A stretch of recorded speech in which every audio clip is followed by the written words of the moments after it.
Meantime, let me go live with the stream. Hello, everyone. We are doing another training session today for Dojo Training Program members that are in the 2,000 plus and up cohorts. They're here in voice chat. Oh, oops. Got the stream open. There we go. So yeah, we're just getting started here. We are going to be doing some endgame studies today because last time we were discussing a bit. There were a few players that felt like they would like to be able to solve endgame studies and get into some harder puzzles, but it's hard to find both practical and like still kind of level appropriate studies. So that's what we're going to be working on today. Oh yeah, I also wanted to ask you about you guys if you have any OTB events coming up. So I've got quite a few. So next weekend I've got, it's the final weekend of our National League in the UK. I don't know if you've heard of it, called the 4NCL. Yeah. So I'm playing a couple of days of that. A few months away I've got the British Championships again, which I've qualified for, but between now and then I'm looking to play in maybe one or two quote-unquote warm-up events, but cool. Yeah, just to keep myself in shape. I'm looking possibly at doing one at the end of May and then one around middle of June, and then the British is at the end of July. So that seems like a reasonable sort of schedule. Okay, good. Yeah, warm-up events I think are a good idea. There's nothing like playing chess that gets you ready for an upcoming tournament because there's really just very few things that match like that environment. Like just you, the board, the opponent, the clock, and like you have to calculate like every move and. So yeah, no, I'll play 2 or 3 over-the-board events before the British at the end of July. That's my plan. Okay, good. Let's see. I'm in the same boat basically, but not in Britain, but in Slovakia. I'm playing 2 OTB events, and then there is a tournament in July that I want to like be in shape for. So yeah, I'm playing one next week from Thursday, Friday, and then one from 20th of May. Great. And then the one in July. Okay, great. Yeah, that's awesome. And something like having a tournament that like can really help with motivation because you know you're gonna have to show up and compete, and yeah, it's good to have something on the horizon.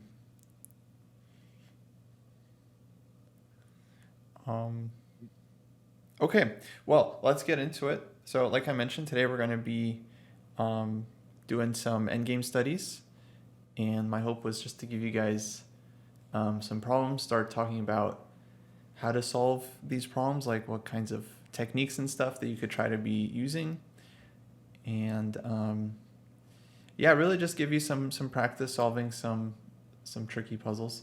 I mean, I don't think they'll be too hard, honestly. I know that's always like, it's always a meme, you know, someone says it's like not going to be too hard and then it ends up being like really hard, but I don't know. I think I picked reasonable puzzles that aren't super crazy. But anyways, we'll see. If they're too hard, we can always adjust. My fear is always that they're going to be too easy, really. Anyway, so we'll talk more as we get into it, but I would say the first kind of stage of solving any kind of puzzle is just trying to solve it, let's say like the normal way, right? Where you're just first trying to understand like what's happening in the position, who's winning, what's the material count, do you have any forcing moves, do you have any direct ways of trying to win the game, and just kind of solving the puzzle step by step. Some players like they know like studies like there's going to be like some weird solution, so they right off the bat start looking for like crazy moves. I don't want you guys to do that just yet. that's like, that kind of comes later, right? After you've solved a bunch of studies, you develop this intuition, then you figure out like, okay, you start finding these like crazy moves really quickly. What I want you guys to do is first work on like your fundamental solving skills, where you're just looking at the most natural move in the position first, trying to see, okay, does it work, does it not work, and kind of solving it step by step. Does that make sense? Yep. Okay, good. Because it's always a struggle with these things. People, they start looking at like all kinds of crazy lines, and it's like, hold on, you need to just first analyze the normal moves, understand why they work or they don't work, and then you'll figure everything out from there. Okay, let's do the first one here. Hopefully this works. Yeah, okay. This is white to play. And yeah, I think it's probably not too hard to figure out, like, okay, white has a bishop. White is probably never losing this, so white's playing for a win. Let me give you guys a couple minutes to think about it. And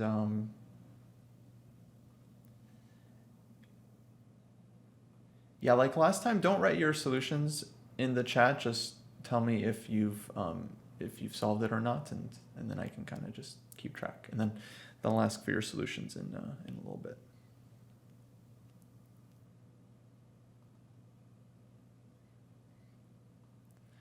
All right. Okay, I'm muted now, so I can talk to Twitch chat a bit. So this is a few members from our Dojo Masters training group. So these are members in the training program that are in the 2,000 plus cohorts and up. Where is the black king? What do you mean? It's on the board.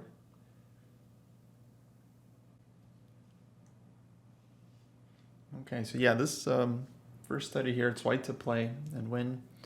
It's definitely not super simple. It probably is in my course. I honestly don't remember.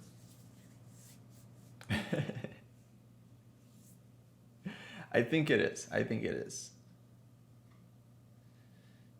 Yeah.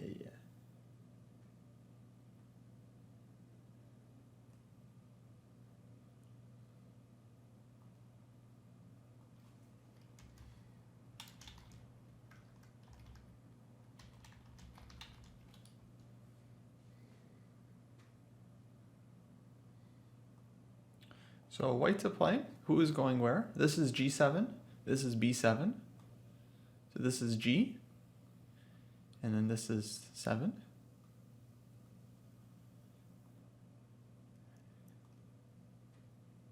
So we're seeing it from white's point of view. No, I don't think it was troll. I think some people probably had that question.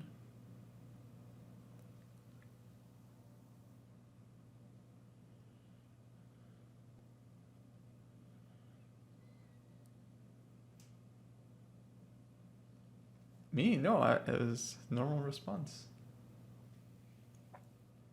Okay, question. Do you march the king and then try to get bishop G4? That's a good idea. But think about it. White's king will start to come out. Black will give checks. Okay, but then when white's king gets to H6, let's say, or F6, black doesn't necessarily have to keep giving checks. Black can just keep the rook on the G file.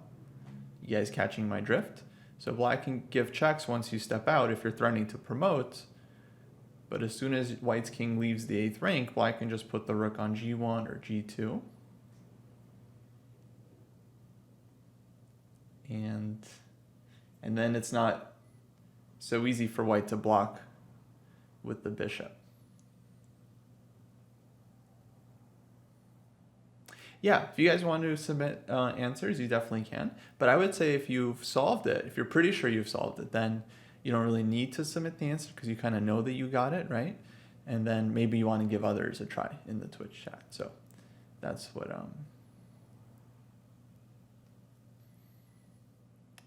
That's what I would say.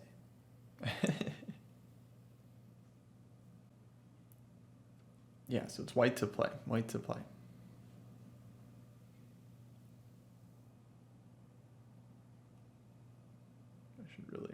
I should edit that.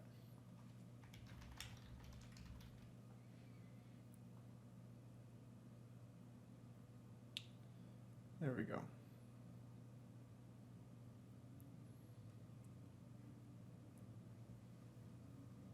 Okay, looks like we got one so far.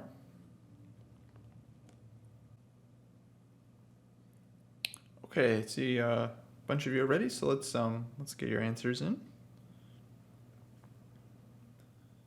You can just type them right into the chat.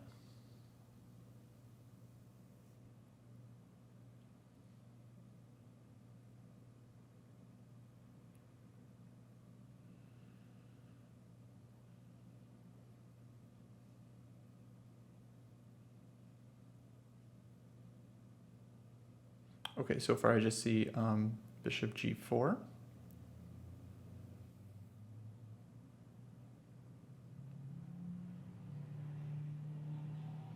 So bishop g4, I think I get the idea. On king takes b7, you want to play which move? King h7. Okay, but I think black has a immediate draw there.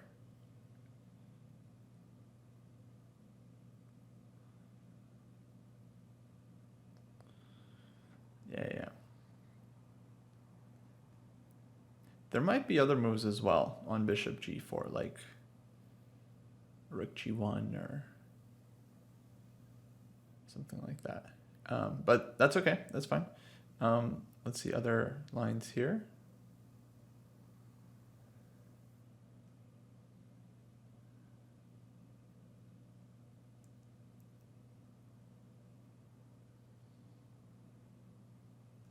Right. Okay, so yeah, let's talk about this one. So main issue here is that when white tries to come out with the king, black's rook is going to give checks, but the rook doesn't have to give checks forever. Let's play here. Let's just say king f6, for example. Here the rook can just move, and then it's not clear how white makes progress, because if king f7, then rook will give check again. Of course, if you keep giving checks, then yeah, bishop f5, and right, then black just runs into problems. But black keeps the rook on the g file, and then white has to actually figure something out from here, because if bishop f5, of course, there's rook takes g7, taking one pawn, and then king will take the second pawn. Okay, so this is kind of like where I think most people should start and likely maybe get stuck. And then from here, it does take like some creativity to figure out the win. So here's where white needs to find kind of a key idea here. King f7, which I think I saw one or two of you suggest. So good. And then the point here is rook f1 check is met with bishop f5. Let's say we can call this the exclam move. And it turns out white can block with the bishop without actually having to defend it. So important finish. Rook takes f5 check. King goes to g6, not to let the rook defend the pawn. And then if black tries rook f1, very important detail that we promote this one with check so that we can promote the second one with check as well, and then not deal with the skewer. Okay, and then you got to win this endgame, but okay, that's a different story. I assume you guys can win it. Okay, here, this was obviously the key trick that you needed to find, but it's kind of hard to find this move without first just trying to solve the puzzle directly and just looking like, okay, like we want to promote the pawn as white. What happens if we play king h7, black starts giving checks? And yeah, it's only by kind of analyzing these details that you have any chances of finding this key move. which is hard to find if you've never seen this kind of idea before. But now that you've seen it, now it becomes easier to find. So congratulations. Now you guys know this one. Actually, I don't know if it's fully accurate. I think these are called unguarded guards, because it's like unprotected, but it's protected in a way, because like if rook takes, then white wins. So it's kind of a fun little theme to remember. Okay, questions on this one? Yeah, as I said in the chat, most of my time spent analysing was just making sure that it wasn't a fortress if the rook just gives itself up for the pawn. Because I know there's a similar fortress if the king's on b7, the bishop's on a7, and the pawn's on c7. You can't actually make progress without stalemate, I think. Yeah, I guess you'd want to make sure that you can actually win with this this construction. Yeah, that's what I spent a lot of my time working out, because originally I was looking at bishop g4. Mm-hmm.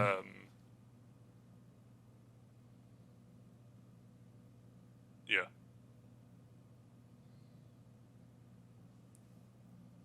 As I say, that's what I spent. Because if that doesn't work, then yeah. But I knew that there was a similar fortress, so I just wanted to make sure that this wasn't. Yeah. Yeah, basically like the king walks over and then you just try to figure out if there's any stalemate. But looks like king just gets boxed out. The king gets to c7 and you force the king out, yeah, it's fine. Yeah. There's you don't go king b6. Another question, what happens if black doesn't take the bishop? Yeah, let's look. So after bishop f5, well, here white's starting to promote, so black would have to go rook g1, and then bishop g6, and then black can give a check. And here I guess we just have to be safe with how we escape the checks. But let's say here, this check here, and I guess as long as we don't let the rook to d8, I think white can just kind of snake out this way, right? Because both of these squares are covered, so the rook... Yeah, so you never want to go to the d file. Yeah, exactly. So that would be one way to mess it up still, something like this, then that might not be... I mean, maybe it is, but then it gets a lot more complicated. But yeah, I think this would be the easier way.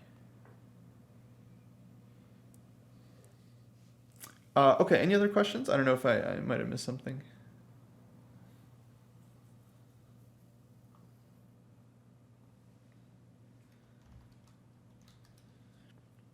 Hold on, let me see if we have Buck. Do we have Buck? Not sure if they made it.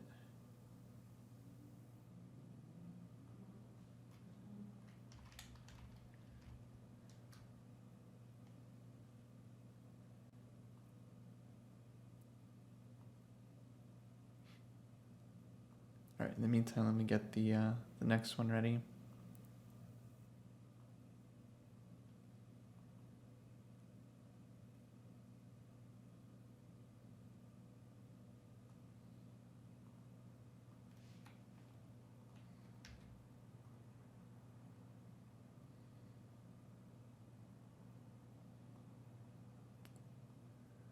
Okay, you can hear, that's good. All right, next one is white to play as well.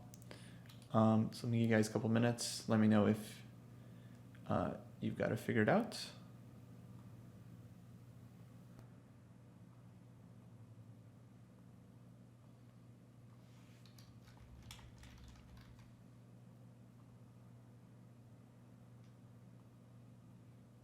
All right, now I'm muted, so I can talk to Twitch chat. Yeah, Rad dude, sorry, bishop h3, I think on move 1 would not work because black can play like rook to g1, getting behind the g pawn, and the idea is that the rook would then give itself up for the g pawn, and then the king would be able to take the b pawn because you move the bishop away. So bishop h3, rook g1, and then black is able to give the rook up for both pawns and probably draw that.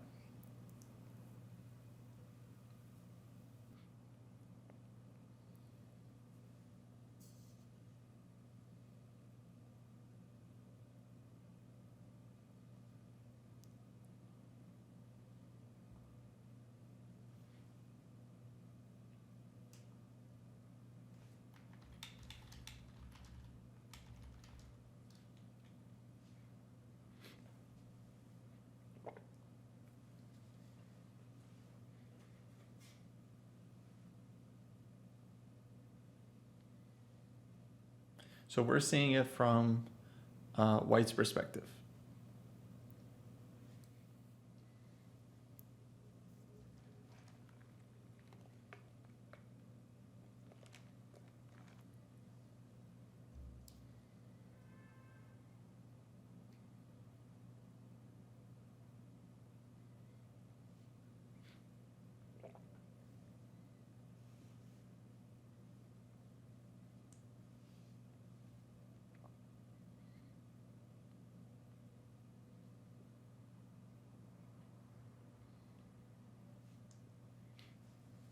Unbelievable trolling happening right now.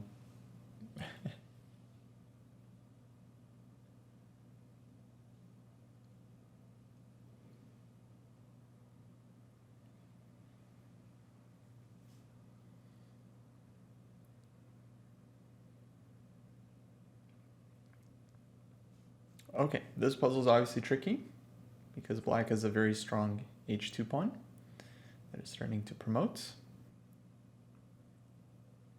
So we're going to have to do something about that as white.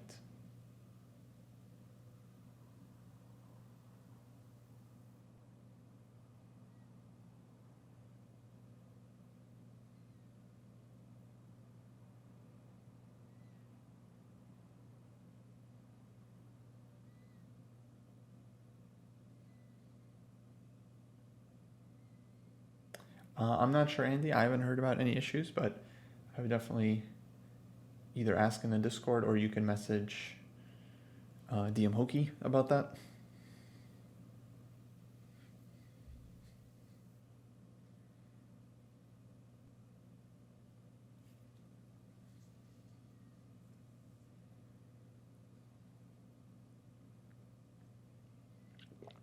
Okay, bishop d5. Black will play e4 in response. Very good. Stage 1 completed.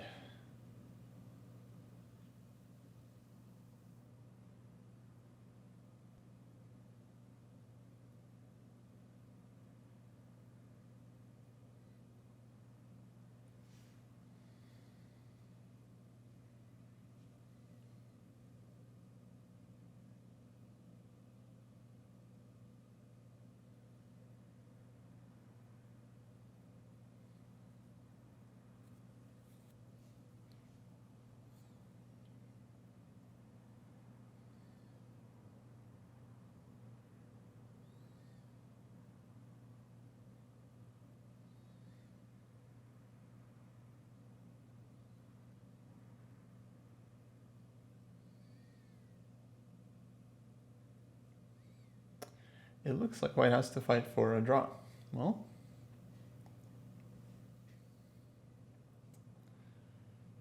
white has 2 bishops. What do you mean looks like? White has 2 extra bishops. No, the truth is it's a concrete situation. So there's no, like, either white has a win, or white has a draw, or white's lost. There's no should or shouldn't. It's just either white has a solution and wins, or white has a half a solution and draws, or white has no solution and loses, right? Yeah, no, I understand. That's why it's not resignable for black, because there's this very strong h2 pawn. But what I'm saying is that it's not really a matter of evaluation, right? It's not like rook endgame where we're slightly more passive, so we have to fight for a draw. No, this position is just, the evaluation depends very much on the concrete nature of what happens.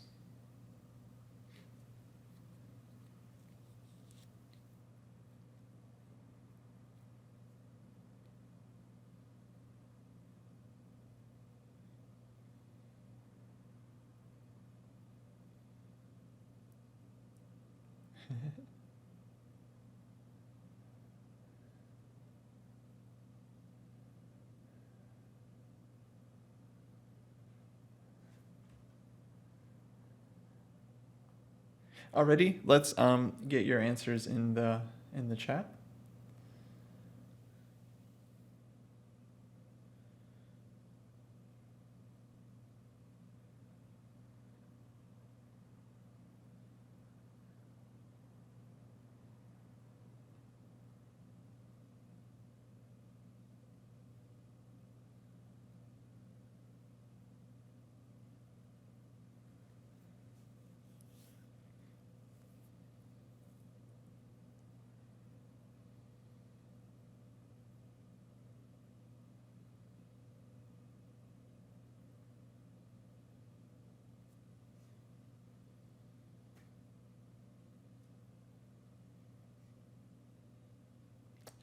Yeah, it looks like you solved it, so nicely done.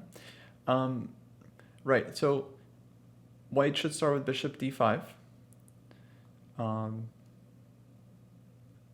This is possible too. Then king g4. Let's say here, takes. But the problem is this pawn is still very strong and the king is in time with the counterplay. So let's say here comes in and going after the pawn, and then black has this, and yeah, white's not winning here. So we got to look for something else. So bishop d5. Big issue here, of course, is e4. And yeah, it's like kind of straightforward in the way. It's setting up a mate, king f7. Let's say black queens, then white has bishop e6 check, and bishop g3 mate. And the hardest part is just seeing that this is checkmate, essentially, right? But it's not like the craziest idea. It's actually rather direct. It's just the threatening a mate in a couple moves. Okay, black has some options here. Let's say after e4, black plays here, kind of critical line. White takes, and here white does have to be, I think, precise to win. Actually, I think there's probably a couple ways. Maybe the easiest is just to bring the king back and defend the pawn, and then this should be win. But I think maybe the cleanest is this one, just to get the pawn up. Then it's really game over. And yeah, if black promotes to a knight, definitely important, covering the g3 square. Then yeah, check, and let's say king e7, for example, definitely looks good. Not just zugzwang, but also mating. So yeah.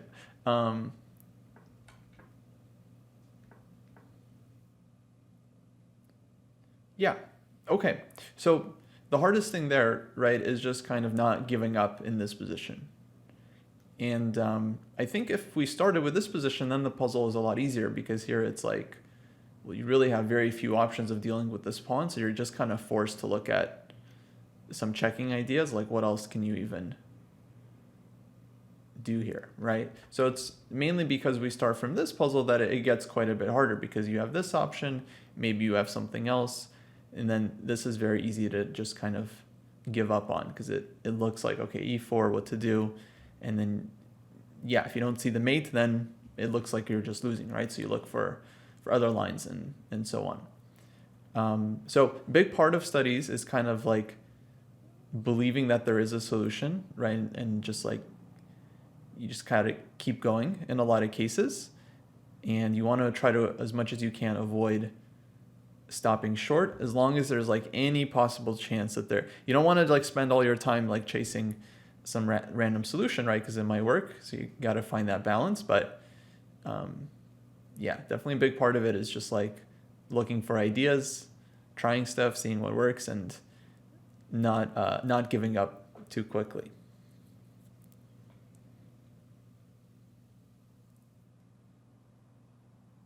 Okay.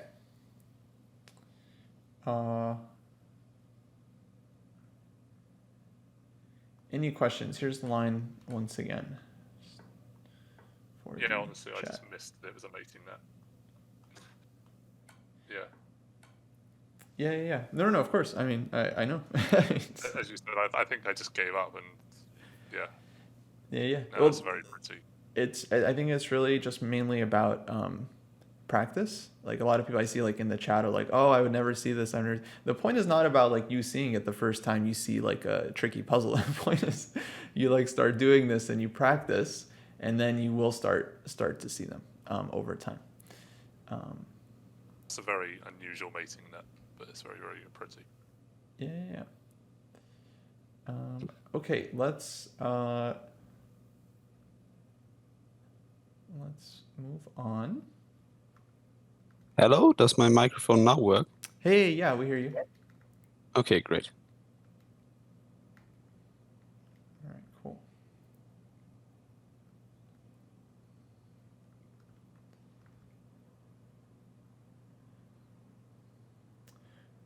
Okay, let's do this one.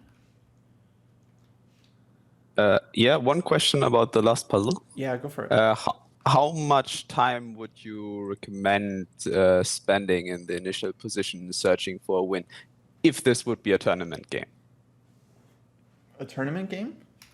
Yes?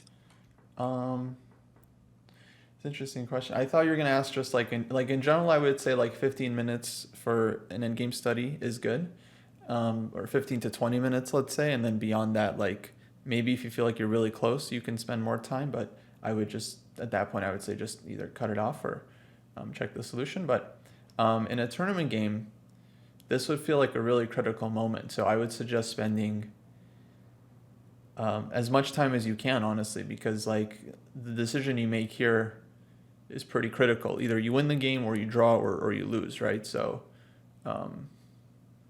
yeah, if a moment is this critical where like your next move might change the actual result of the game, I think you have to spend as much time as you reasonably can to try and figure it out. Yeah, thanks. Yeah.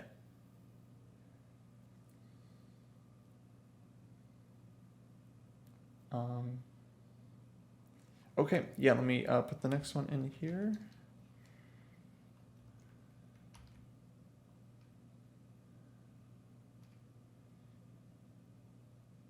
Okay, and white to play.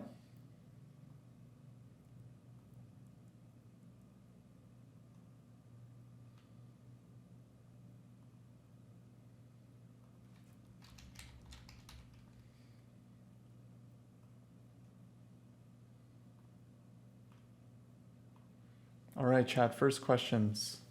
Let's see, which way is white going, and are we playing for a win or for a draw, right? Okay, I think we have everyone ready, so why don't you guys go ahead and write in your answers. Or if I'm missing someone, I apologize, but let me know if you're still working.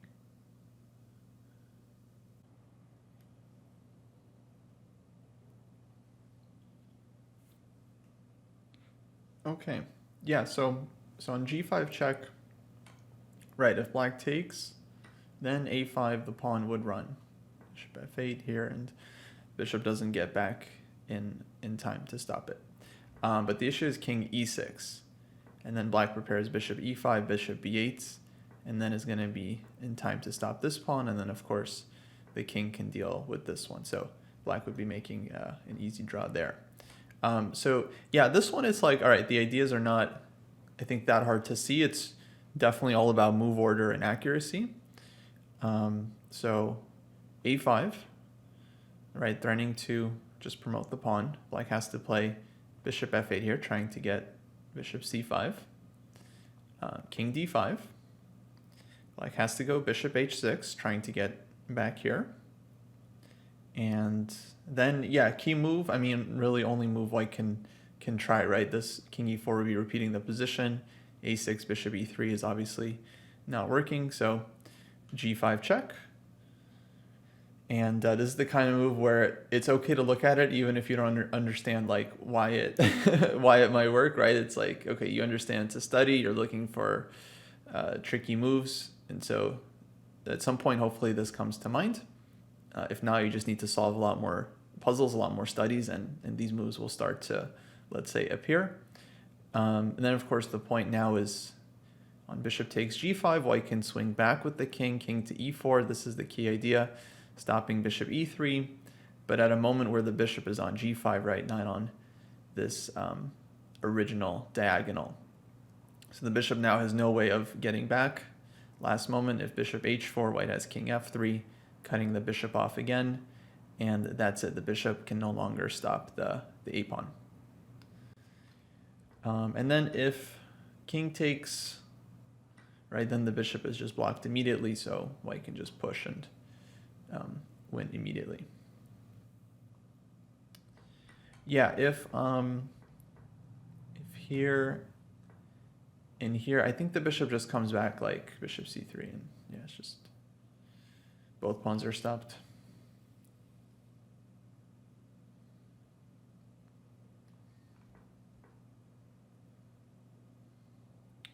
And then with g6, the king is in the square, right? So black has a tempo to just move the bishop.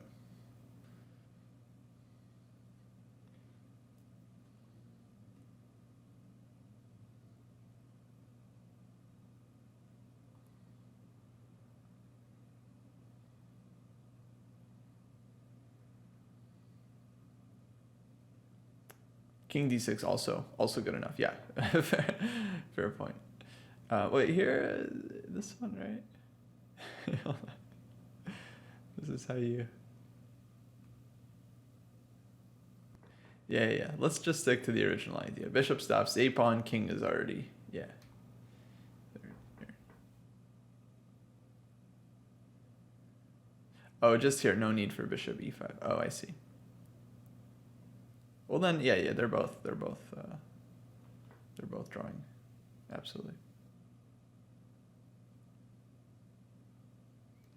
Yeah. Okay.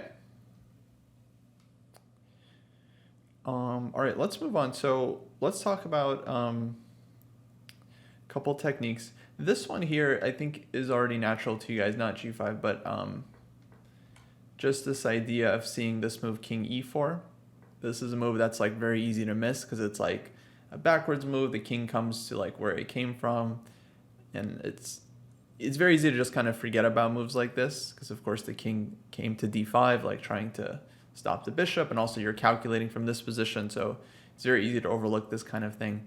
I refer to it as like mental agility, when kind of able to switch between like different ideas very quickly, and you don't fall into these like mental assumptions where it's like you just stop seeing a move, or you don't realize like a move is possible. It's not exactly easy to train as far as I understand, again, apart from just solving lots of puzzles with like tricky solutions and just looking for the answer and kind of banging your head against the wall a couple of times until you break through.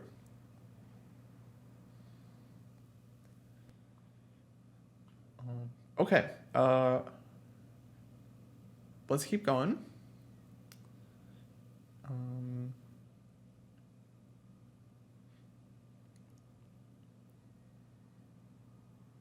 I also want to talk to you guys about the topic of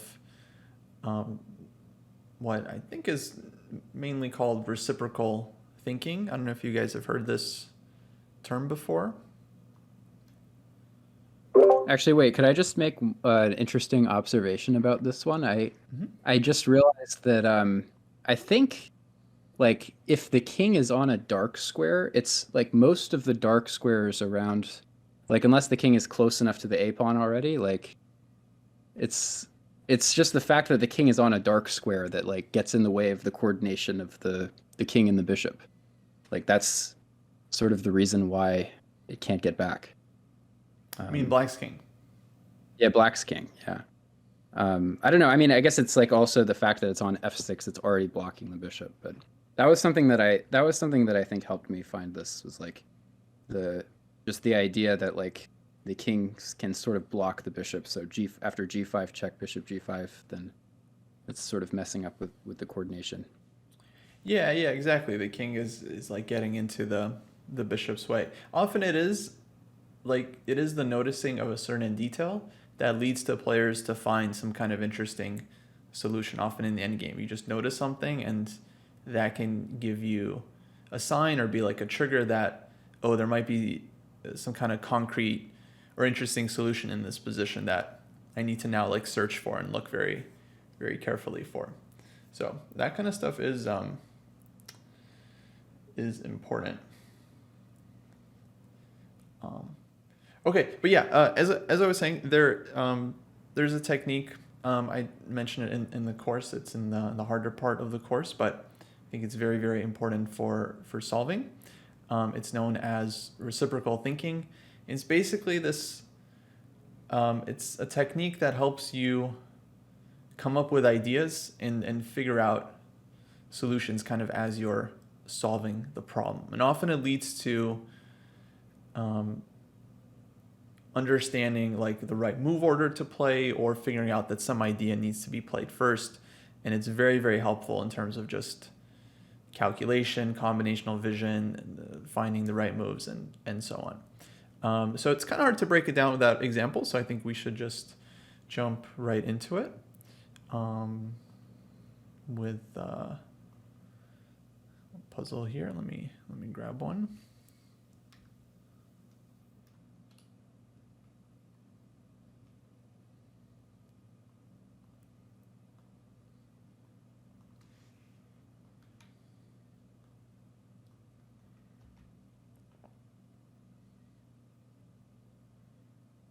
Okay, so white to play. And once again, I'll ask you guys to just try to solve it straightforward. And give you a few minutes. Let me know when you're ready.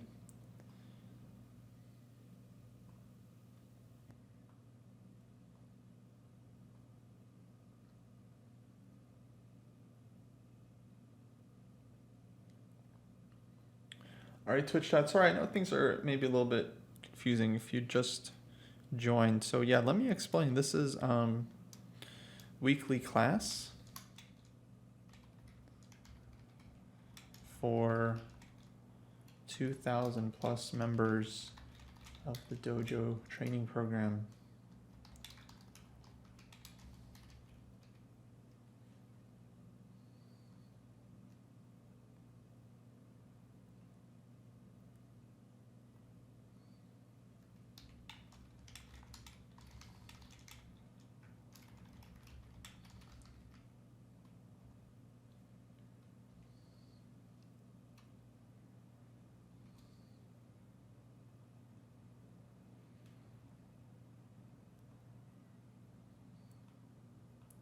Yeah, exactly, Kaleidoscope Guy. That's where the term, I believe, comes from, imagination in chess. Twitch chat is fine. You guys can write answers. I mean, I don't know, if you solved it, then you don't have to necessarily spoil it for others, but yeah, I'm mainly asking the Discord group here to hold their solutions.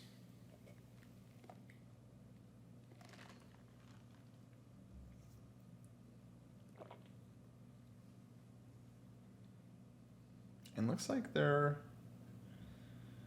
basically ready.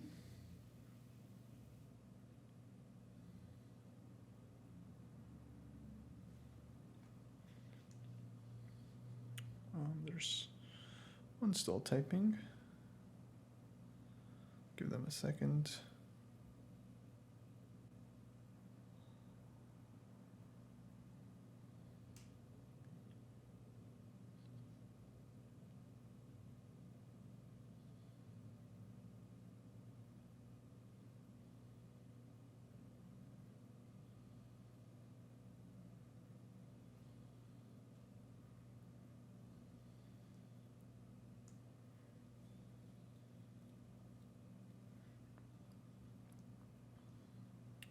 Okay, folks, go ahead and type your answers in. So Bladwing, actually, everyone is typing their answers in the chess.com classroom. There's a little chat tab there.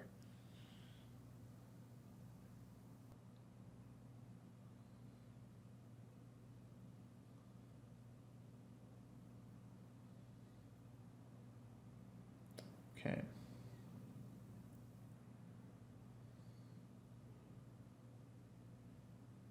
Okay, so yeah, I think you guys all pretty much nailed it. So yeah, this is a pretty kind of simple example of this technique of reciprocal thinking, which comes from the book Imagination in Chess, is where I think I first saw this.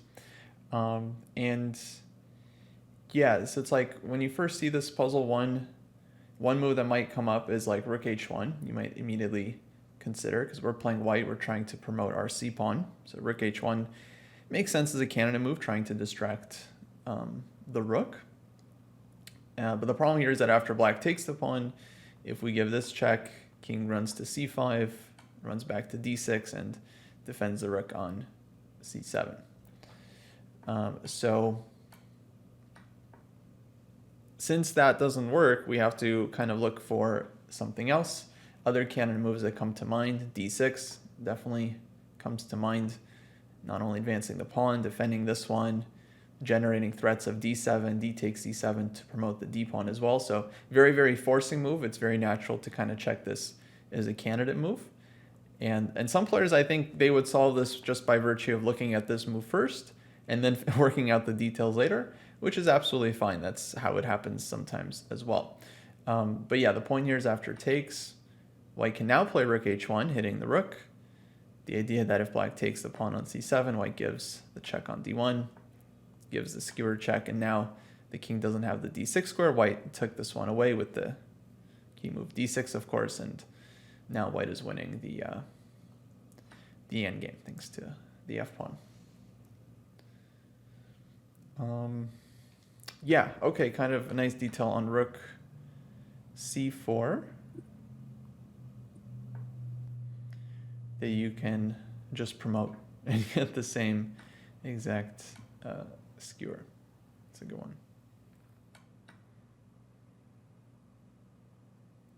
But isn't here rook d1 easier instead of promoting? Doesn't work. Because king c5 is check. Ah, right. Okay. Yeah. Thank you. You got the trick, exactly. Thank you.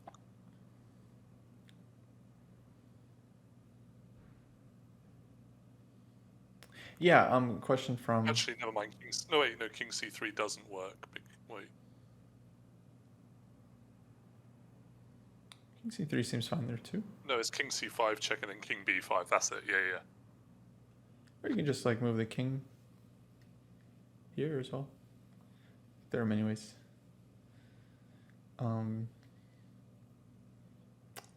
But yeah, question if there's multiple lines to consider.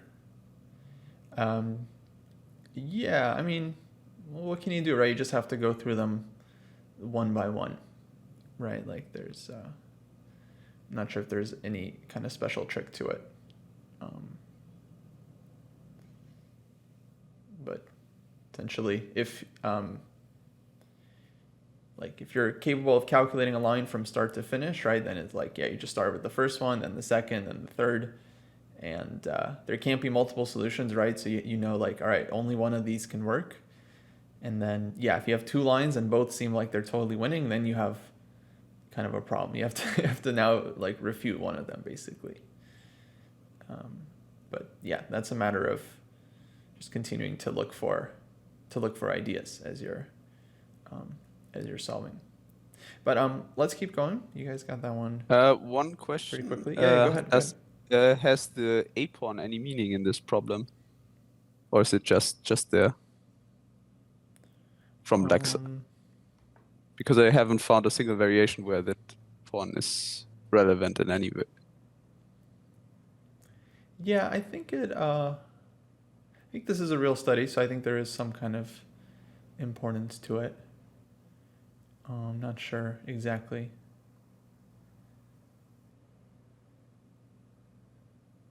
Because the only thing I could see would be if the rook would be able to use the a file to get back, but he's never in time. Mm-hmm.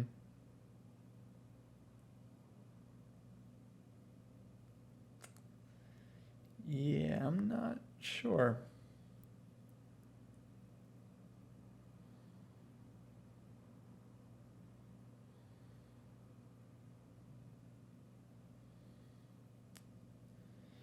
Yeah, it's hard to say exactly. It's a different puzzle on of itself.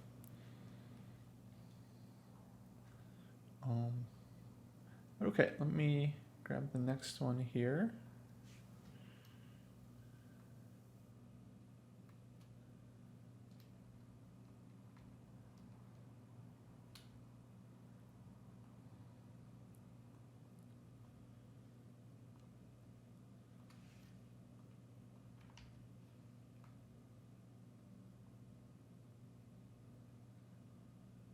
All right, white to play.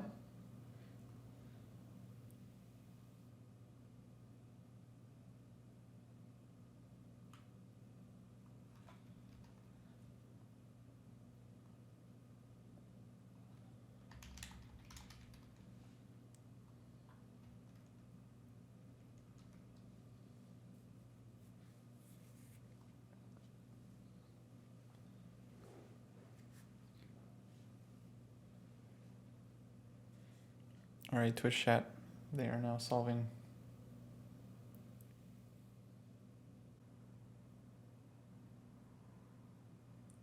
You're still time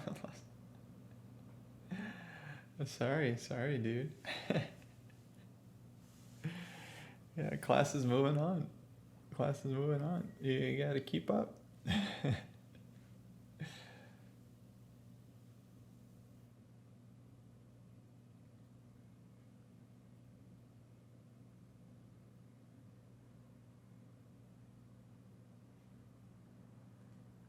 Yeah, so last one was white to play. White pushed d6, pawn, takes. And rook h1, and white was winning.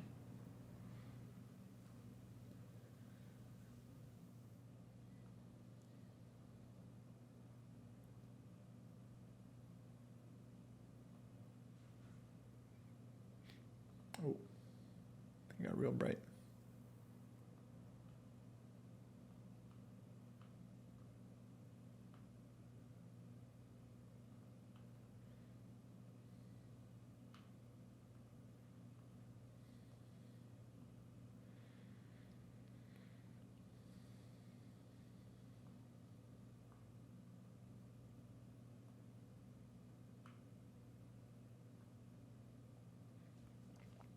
Yeah, so king takes b2. Probably black goes, what do you think? Probably they make a move too, right?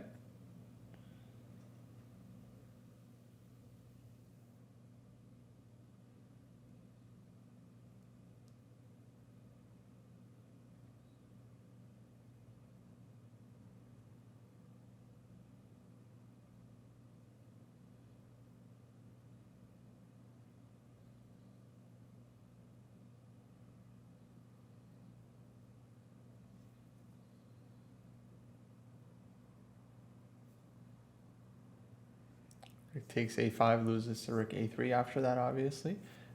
Maybe not so obvious. Maybe not so obvious.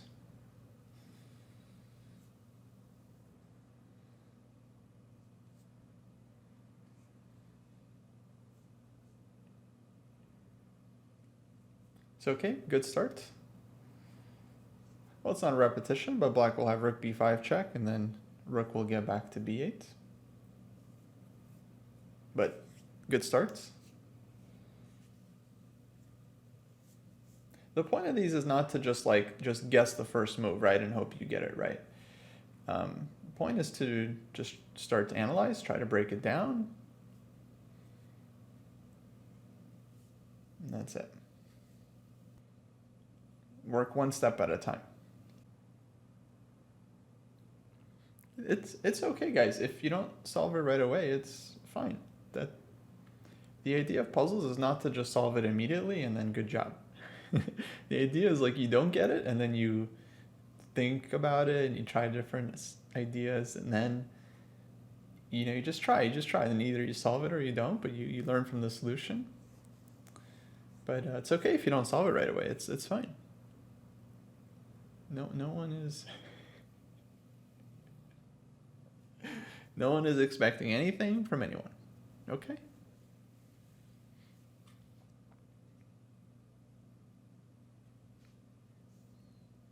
Anyway, these are very advanced puzzles. They're for the advanced members of our dojo training program.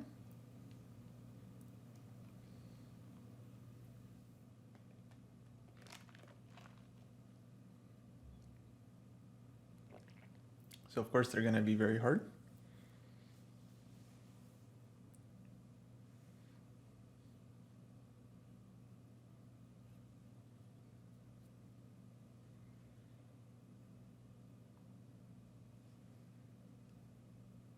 Mm-hmm.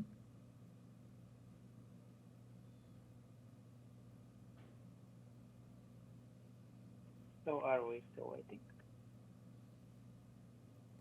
No, actually, why don't you guys go ahead? You can write your answers in.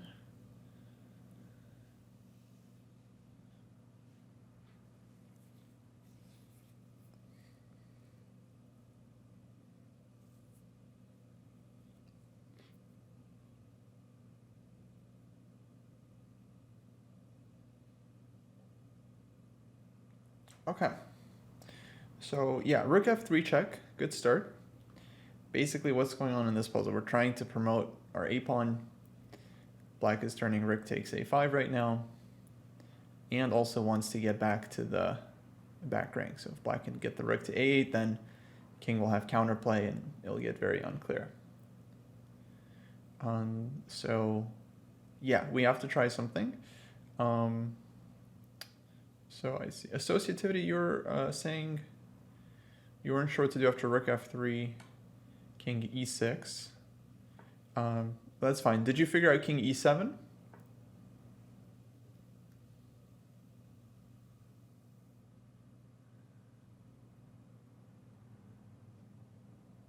Yes, and I think then it's rook f5, and I think I figured now also king e6 out.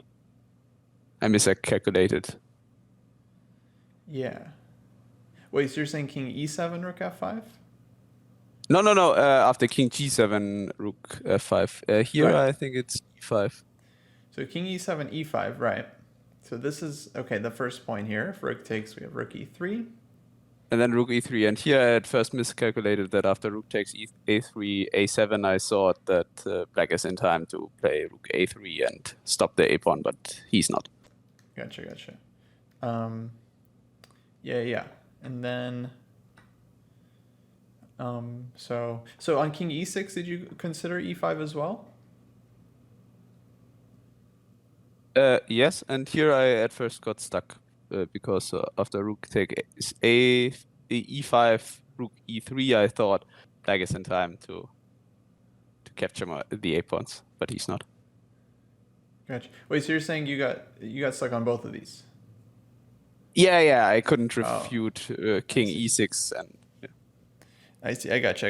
Okay, I thought like you saw this one, but then you weren't sure what to do on king e6. No, that makes sense. Okay, so yeah, that's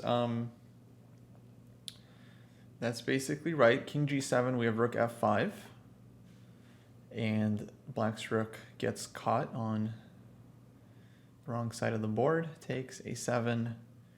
Black can give some checks, but no way to get back. White's king can just walk up. You don't even have to cover the a file.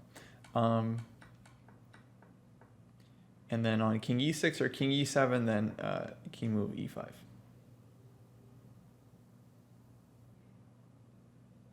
Right, so you guys are first, yeah, you're saying that you first looked at this. That's fine, like very natural move to consider, just to see if it causes any kind of disruption. But then, yeah, if it doesn't work, it doesn't work. You have to go back and look for something else. Yeah, so a lot of it is honestly just like trying different ideas that make sense, and then they don't work, and then figuring out, okay, why doesn't it work? What else can I try?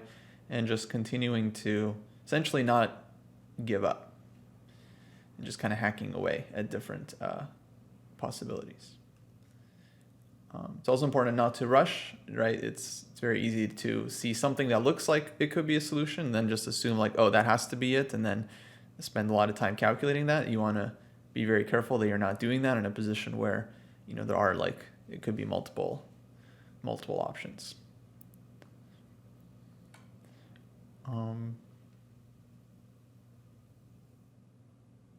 Okay, question. So yeah, if king takes b2, then rook takes a5 was the problem with this one. And if white tries rook a3, then black would have rook b5 check. And then if the king moves, then rook b8. And then this would be kind of unclear with black having counterplay with the g-pawn and so on. Yeah, and then if rook a3 at the start, then I think black can get behind this way. Or let's say rook, no, not there. Rook e5, and then rook back this way.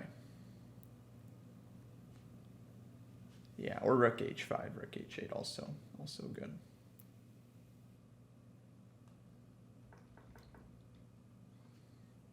Oh, question. If check here, if rook g1 check, I think white takes, and then it's not clear how black can get back to stop the pawn. Okay, so how do you avoid spending too much time on the first idea that looks good. Yeah, I mean, you have to, I guess, remind yourself not to do it. Everyone has different, let's say, biases and like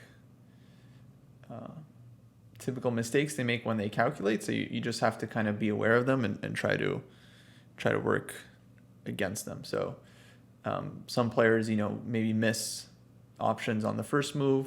Some players often miss like resources from the opponent. Like that's very typical. Some players spend too much time on one move before looking at like candidates. So the first step is to become aware of your issue. And then the second step is to kind of actively work to not do that. First by solving, and then during your games as well.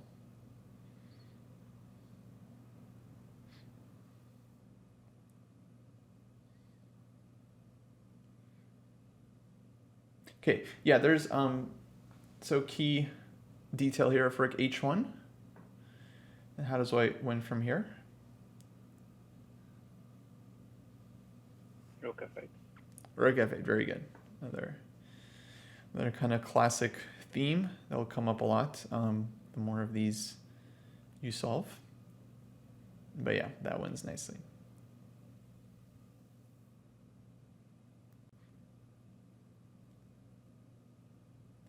So yeah, in terms of choosing between different moves that look good, I mean, again, it's kind of like a balance. It'll come over time, like with your intuition, like it'll help you kind of choose the move that's like more likely to work. But honestly, it doesn't matter too much. Essentially, you just have to start somewhere. If there's an easy solution, great. If it starts to feel not so simple, that's a great sign to turn around and look at other moves. So if you feel resistance, like you're calculating the first line you see and you see like, wait, hold on, it's not so easy, then maybe go back and check if there's anything else, because you might just have like a much simpler option. Of course, this is good to do in your games as well, right? You generally don't want to start calculating super deeply until you've taken a look at all the different options that you have.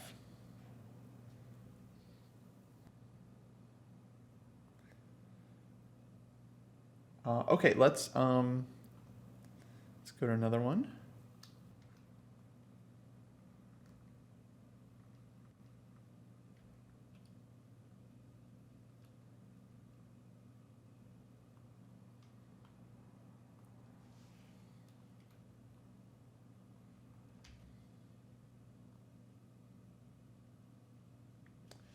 Alrighty, white to play.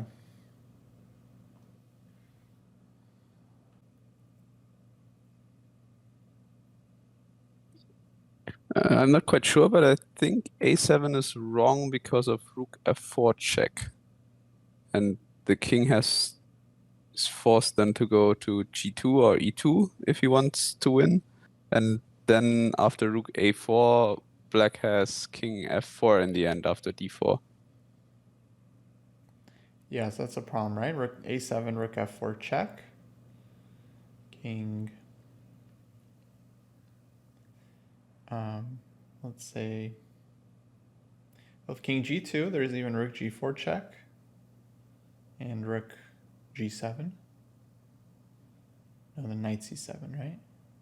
Yeah, so let's say rook f4, king g2, rook a4. And now this idea with knight c7 takes d4 check, doesn't work anymore, right? Because black has king f4.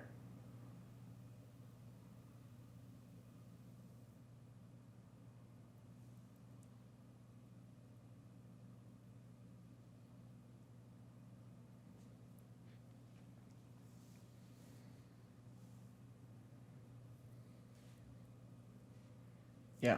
Okay, so yeah, definitely some options here for white, because a7, knight b6, d4, these are all kind of candidate moves and got to be checked in different orders.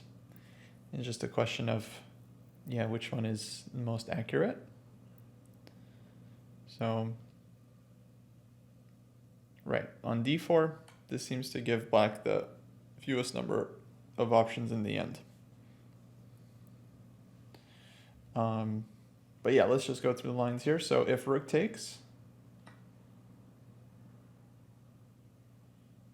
then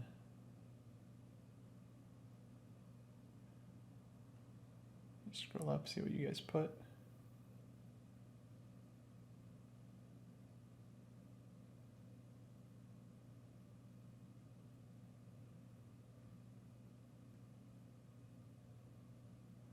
And knight b6, yeah? And the key thing is that the rook isn't able to get back, only rook d3 check. King goes somewhere, and then we have knight c4, right? So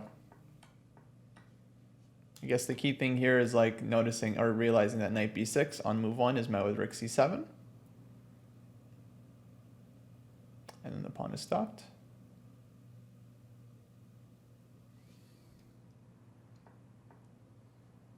Yeah, if d4 rook takes knight b6 rook d8, then just a7. Yeah, and then black is never trading off this pawn, right? So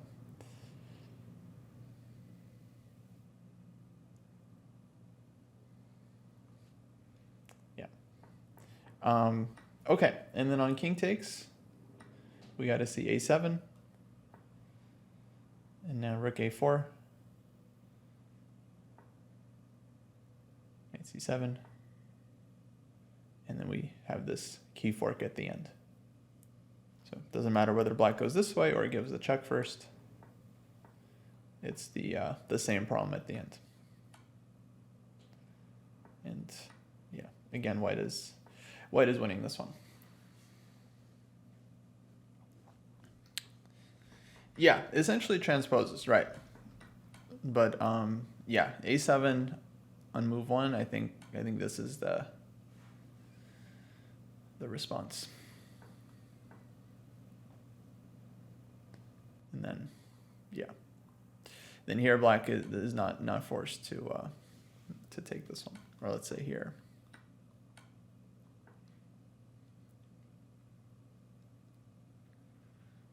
Okay, questions on this one? Yes, what to do to not miss any moves, because I disregarded a7 completely because of rook a4, and only later found the d4 resource, but forgot to check a7 with the d4 resource, which, okay, doesn't work here, but I didn't even consider it. Yeah, I mean, you have to keep looking at all the forcing moves in a position as long as they exist, right? That's always been actually kind of the fundamental rule of like how long are you supposed to calculate a line. It's like until there's no more forcing moves in the position, basically. So yeah, you just have to not miss those moves. I mean, it's like easy advice, right? But it's like yeah, if you have a check in the position or a forcing move, some kind of capture, big threat, then yeah, you have to look at it, of course.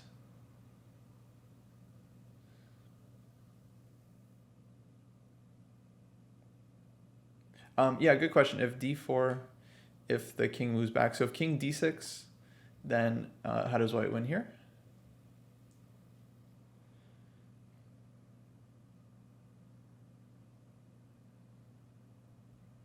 Yeah, knight b6, rook c7.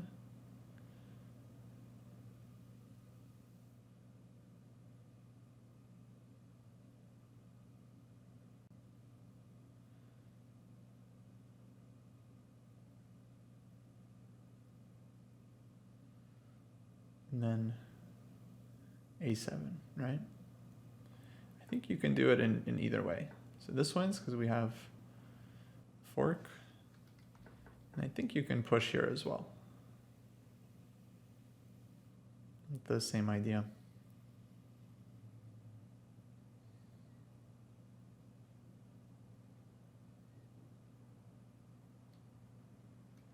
Okay, and then if king e6, then how does white win here?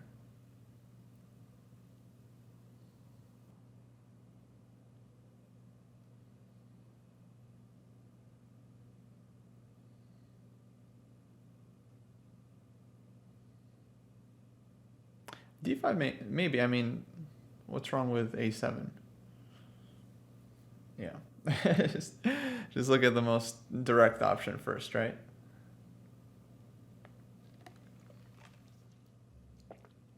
Yeah, so just a7 and then knight c7 check next move.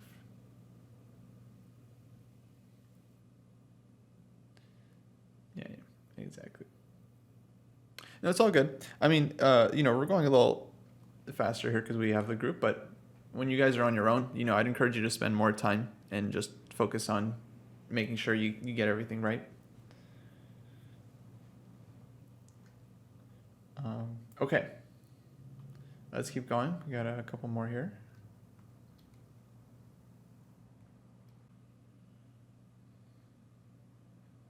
Okay. White to play.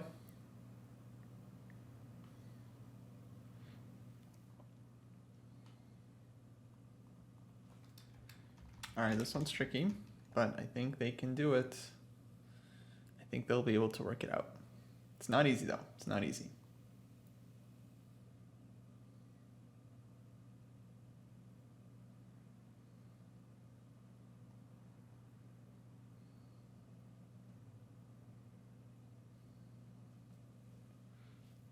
A7, king d6, but then white could play knight b6 there, Shani, right?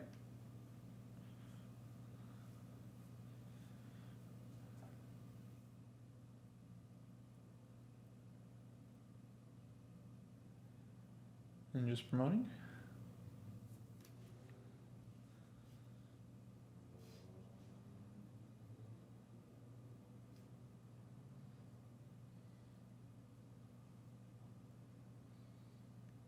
Oh, a7, rook a4, d4, king d6. No, then knight b6.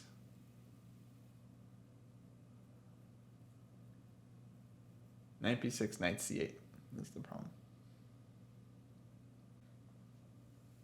Okay, so good start. Rook d1, rook f4.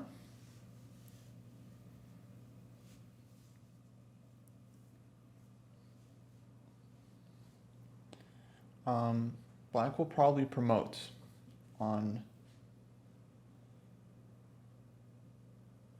both of these moves because black has a resource.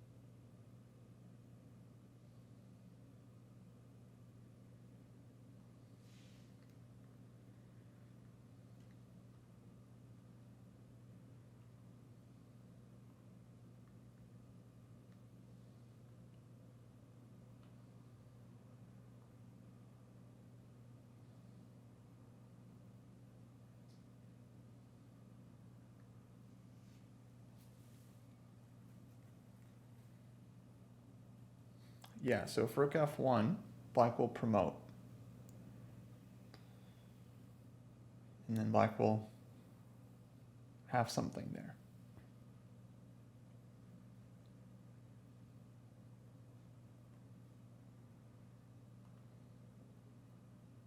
Okay, let's see some solutions. I think a bunch of you are ready.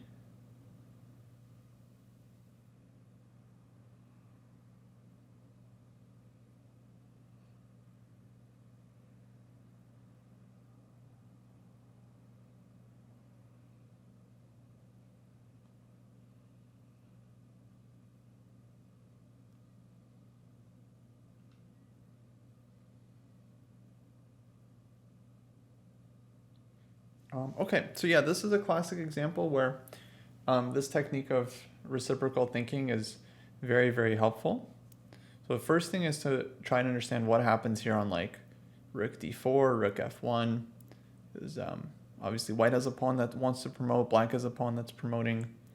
So the first line to kind of look at is rook to d4 here, or rook f1, both with the same idea. Problem here, I think you guys might have noticed, is black can promote, white will take, push the pawn, Seems like white is just queening, but black has a resource, bishop g4. And it turns out that because of bishop e6 check, this is not so simple. So if we continue the line, white queens, white gives check, white takes. And then we got to figure out this king and pawn endgame. But if it's a pawn race, it's pretty, can be pretty straightforward to count. But here, black is holding. There's some details as well. For instance, white could try to stop the pawn. You could try to see if this will make a difference, but not sure. Let's say here, and I think black can now do this and is in time.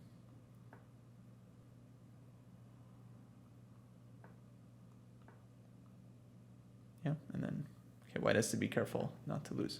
So this would be a draw. So once you understand this line, then you have a much better chance of spotting rook h4 check, which kind of changes everything. Because after this check, the king is forced to either take the pawn or go king g1, king g3. Let's say king takes g2 first. Then the position, of course, is very different after rook d4. Here, when black promotes, white pushes the pawn. There's still bishop g4, but there's no more bishop e6 check because that one, of course, is pinned. So let's go back. Can you play g7 after this one? Yeah, maybe. Let's see, takes here. This is annoying. So just to start. Yeah. So probably not. Yeah. Gotta watch out for that. So right, white has to revert to the original idea of rook d4. Black plays king g3. We have kind of the same issue with the king on the g file eventually getting caught. And then if king g1, then it might not feel like a huge difference, but you do have to go back and check this key line again. And what happens here? So queen takes, white pushes g7, bishop g4, white promotes, bishop e6, takes. And here the pawn race is the same, except with the absolutely crucial difference that black's king is on g1, which means that when white promotes first, white is also promoting with a check. And that makes all the difference in the world, and white is now, of course, winning this endgame from here. So there's no way to just kind of know at a glance that rook h4 check is going to be like the right first move here. It's only after you first look for, let's say, the direct approach, try to figure out what's happening there. And then once you notice the problem that like that resulting endgame is drawn, then you might figure out that, oh, this detail maybe changes something.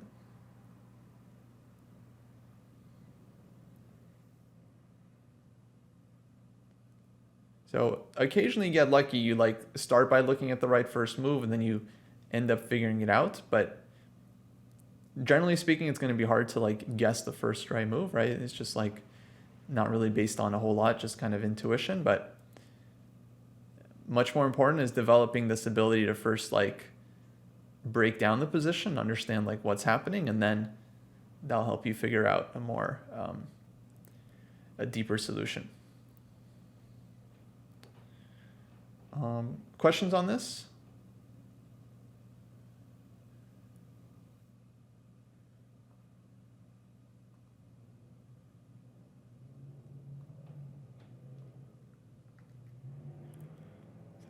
Sounds like no. I think everything is clear. That's good.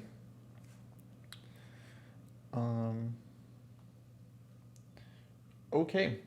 Well, let's see. I think I was gonna end it around there. Well, if you guys are down to keep solving these, I'll be happy to have some more for you to work on. So hopefully you guys now have a sense of like a little bit of what it's like what it takes to go through a study. Like they're definitely not like the hardest ever. I'd be up for solving some more. Yeah, Like, where do you find these ones? Have you? Let's see. Well, there's like databases out there with studies. There's also a couple books, like Domination is like the famous one with a lot of good puzzles. Of course, the issue there is like with books, the difficulty often varies. But I think you guys are strong enough that like you're not gonna suffer too hard. Like they will be tough, they will be very difficult, but I think you guys are good enough that you won't just be like completely blind. Like you'll like you will have some ideas when you're solving them, and you might not get the whole solution each time, but at least I think you'll have some idea, and then of course you can learn from the solution and whatever details you're missing.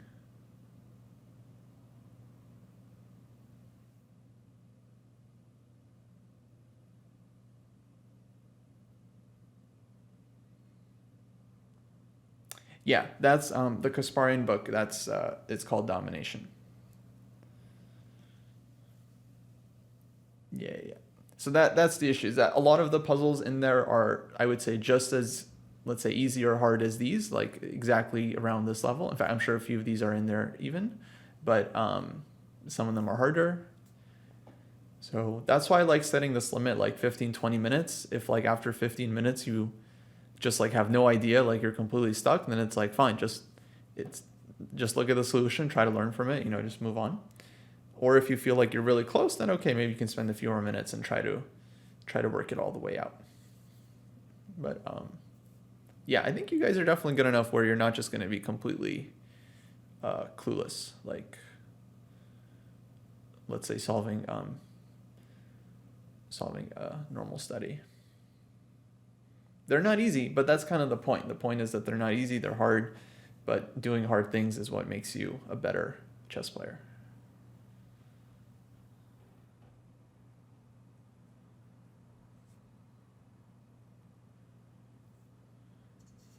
Okay, more questions? So I kind of want to ask about the woodpecker method a bit. Mm-hmm. Like when since I'm doing it right now, should I focus on my tactics, like workouts, or how do I put it, exercises, or something like all the time I invest in tactics in woodpecker method, or should I still divide it into like calculation and woodpecker method? Because like still the difficulty of the woodpecker is not at the level that I need to spend like 10 to 15 minutes per diagram or puzzle or something. Yeah, I would say if you want to do an hour of woodpecker, I would just focus on that for now, because you'll eventually just work your way up to the harder puzzles, or you can start from the advanced section. That's also fine. But yeah, I would say if you're gonna try to do the method, then I would focus on that, because that would probably take up all your time.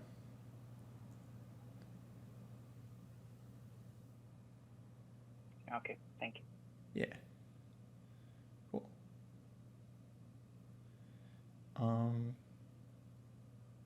Okay. Yeah, more questions. I got to run in about 10 minutes, but if you guys have any other questions, feel free to shoot. No, I think that's good for me this week. Thank you. Cool. Yeah, I just wanted to say thank you. That was really good. It's really useful. Great. I hope it was helpful. Yeah. I mean, it's like, I think for a lot of these puzzles, like you just have to kind of see these ideas a couple times, like in different positions, and then it kind of just like sticks with you, the types of ideas to be looking at when you're solving. So yeah. If no one else has any questions, can I ask one more? Mm-hmm. Yeah, go for it. when I'm preparing for tournaments right now, and how do you like let's say I have a chess-based file with all my preparation. How do you go through it before the tournament? I mean, do I go through all the main lines or just click through it, or is there some special method, or just I don't know. I'm not sure what I'm. Yeah. No, it's a good question. It's a big question. Here's what I would suggest for you guys. I would suggest having a file where you know everything in the file. So you can have two files. One that's like, let's say, a deeper analysis file. So for any kind of analysis you're doing for that line or opening, let's say, or you see some interesting game, you put it in the file, you're gonna analyze it later. So you can have like one file that's more of like a reference guide, like when you're analyzing, you're just putting your stuff in there, and then a separate that's kind of like your review file. So the point of the review file is that it's not like super long and filled with like tons and tons of lines. The point is that it's only consistent of stuff that you should like know going into a game or a tournament. So it should be very, very like limited and manageable. And so then it makes sense to kind of like review that before your tournament. So if your tournament's coming up super soon, like you don't really have a ton of time to just write down your full repertoire by hand, right? But that would be my suggestion, as something to kind of work for in the future. Like you don't want to have this huge file with like a million lines that you don't remember most of it. A bunch of it's just like concrete, random computer analysis. You want to have something that you can actually like read through and review. And the goal is to have a file that you can read in 15 minutes and then understand like, key ideas, key details, like whatever it is you actually need to know before a game. But it's kind of tricky. If you make it too detailed and too complicated, then you won't be able to remember anything, right? So my suggestion would be to work on something that is very, very manageable. Should you have main lines or side lines that are less played? Both, whatever you think you need to know going into a game. But I guess the key is don't put it in until you actually know it, right? So just put stuff in that you concretely like know, right? And the way you do this is you build it by hand, so you don't reference anything when you're building this file, right? So you're not copying it from like a book or Chessable book or whatever. It's like you're just putting in the lines that you actually know, and then you slowly add on to it as you kind of learn stuff more and more in, let's say, in detail.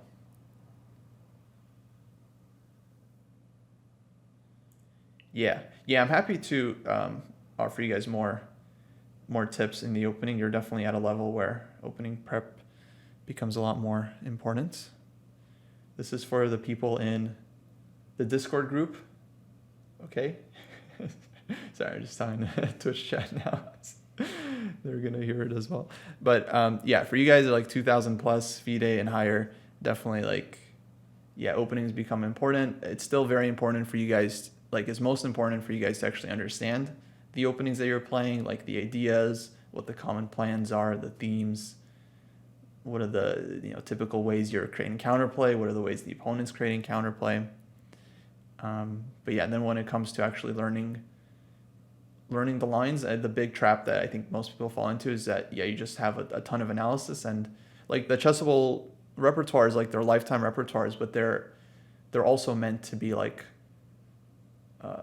a guide, like a reference guide, like something you check when you need to like look something up or you want to study a line. But it's the point is not to memorize all like thousands and thousands of lines in there, but rather to use it as like a guide when you need to know like something like, oh, what should I play in this position? And then you want to have something much more manageable that you can just quickly review.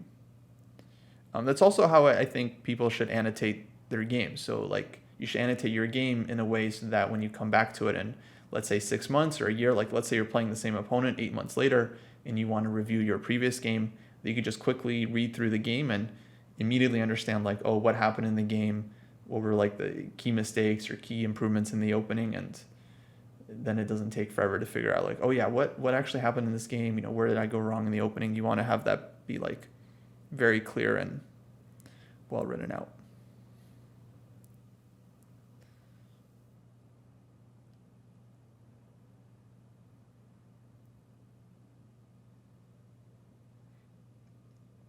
Okay guys, let's end it there. I will see you all next week, and yeah. Thanks for coming in. I won't be here next week, but thank you. Oh well, that's okay. But yeah, thanks for showing up, and cheers. Thank you for hosting again. Yeah, absolutely. I see you guys next time. Bye. See you. Thanks for the lesson. Okay, Twitch chat. I have a few minutes. Bye. And then Thanks for the lesson. Twitch, I've got a few minutes. I'll answer some questions from you guys as well, and then I gotta bounce. Is there added value of doing these kinds of puzzles in group sessions, or can you do this training better at your own speed? I think both are good. So the benefit of having a group is a couple things. Number one, I think is really good for motivation, because it's feels like a little competitive. Like you don't want to be the only one not solving something, right? You want to be solving things along with the group. Number two, it's kind of good for assessment, because it, these guys are not at the same level, but some are like 2,000, some are 2,100, they're kind of in the same range. But if there's like a puzzle or a couple puzzles that like everyone's solving quickly and then you're not, right? Just kind of gives you the sense like, oh, okay, I'm behind. I'm behind these guys. I need to catch up. And then that's also good for motivation. Yeah, so that's, I think, the benefits of being in a group. Obviously, it's you can also, of course, work very much on calculation on your own, and working on your own is definitely like the classic way of doing it. And I mean, that's what these guys are mostly all doing on their own. They're like doing some calculation work, hopefully every day. And then with these group sessions, we can talk a little bit about like calculation techniques and what it's like. I can give them some live feedback, because I can kind of see like where they're maybe struggling. And yeah, so I think both are kind of helpful. If that makes sense. Which books would I recommend for 1,500? It depends on what you want to work on exactly, but we have a whole list of books written up on our site that you can check out, and you can see all of the recommendations from me and from David and Jesse as well. So there are lots of good books. I don't know exactly what you're looking for, but we have, we get this question a lot, obviously. So for your convenience, we've listed them all out on our page, and then you can see, I think we have rating levels on there, but yeah, check those out. I stand by the list. Okay. 100%. And if we don't, then we'll change it one day. But for now, we stand by the list.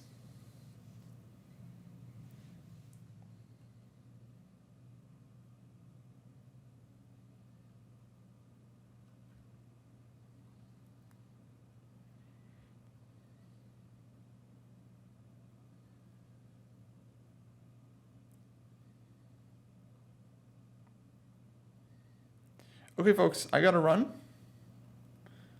Thanks for hanging out. Hopefully you guys enjoyed the class as well. I know I was, having to focus on the Discord group, but, I hope the point of streaming it is that you guys also get some benefit out of it as well. You get to see the puzzles, get to hear, the students a bit, get to see the solution. So hopefully it was helpful for you guys as well. But now it's time to raid someone else. You guys can watch. See who we gonna raid.